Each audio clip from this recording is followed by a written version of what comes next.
السلام علیکم دوستوں، جیسا کہ جانتے ہیں میں نام فضل الرحمان، میں یوٹیوب چینل ایچ ایم پاک کی ویلکم کرتا ہوں ایک نئی ویڈیو کے ساتھ۔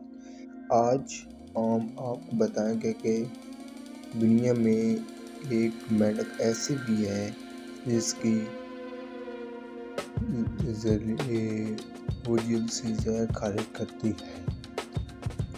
جلد سے زہر خارج کرنے والا دنیا کا زہریلا مینڈک۔ پیلے رنگ کا ڈارک مینڈک دنیا کا سب سے زہریلا مینڈک رہتا ہے۔ اس کی جلد سے نیرو ٹاکس زہر خارج ہوتے ہیں، جس کی ایک خوراک 10 سے 20 افراد کو صرف 3 منٹ میں ہارٹ اٹیک سے ہلاک کر دینے کے لیے کافی ہوتی ہے۔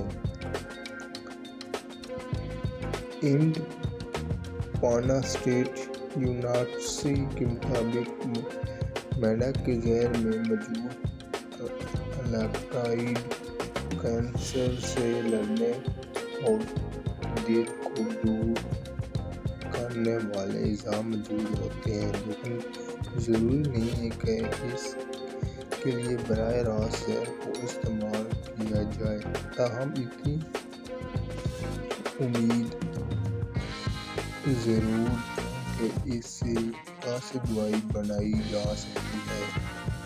ماہرین کے مطابق صرف 2 انچ کے اس چھوٹے سے مینڈک کی بقا کو بھی خطرہ لاحق ہے، کیونکہ قدرتی مسکن، زہریلی کیمیکل اور انسانی سرگرمیوں سے یہ ختم ہونے جا رہے ہیں۔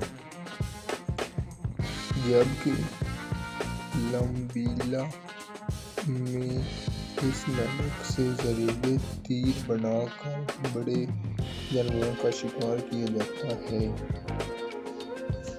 یہ مینڈک اب کولمبیا کے بیرونی جنگلات میں عام پایا جاتا ہے۔ اس کا رنگ پیلا، شوخ پیلا اور نارنجی میل ہو سکتا ہے، لیکن جتنا پیلا مینڈک ہوگا اتنا ہی وہ زہریلا ہوگا۔ اگر کسی انسان کے بغیر اس مینڈک کو چند سیکنڈ بھی ہاتھوں میں رکھا جائے تو یہ جلد سے زہر خارج کرتا ہے، جو انسانی کھال میں جذب ہو جاتا ہے اور اعصاب کو منجمد کر دیتا ہے، دل کی دھڑکن کو روک دیتا ہے، یعنی صرف چھونے سے یہ انسانوں کو ہلاک کر سکتا ہے۔ اگر اس کی جلد سے زہر کا ایک قطرہ لے کر دل کی دھڑکن روک دیتا ہے، یعنی صرف چھونے سے یہ انسانوں کو ہلاک کر سکتا ہے۔ اگر اس کی جلد سے زہر کا ایک قطرہ سے لے کر رکھا جائے تو وہ 2 سال بعد بھی اتنا ہی ہلاکت خیز ہو سکتا ہے۔ تو یہ تھی ایک چھوٹی سی ویڈیو۔ تو کیسی لگی یہ ویڈیو؟ اچھی لگی ویڈیو تو میرے یوٹیوب چینل ایچ ایم پاک ٹی وی کو ضرور سبسکرائب کرنا، نیچے بیل آئیکن کو ضرور پریس کرنا۔ ملتا ہے اگلی ویڈیو، تب تک اپنا خیال رکھیے گا۔ خدا حافظ۔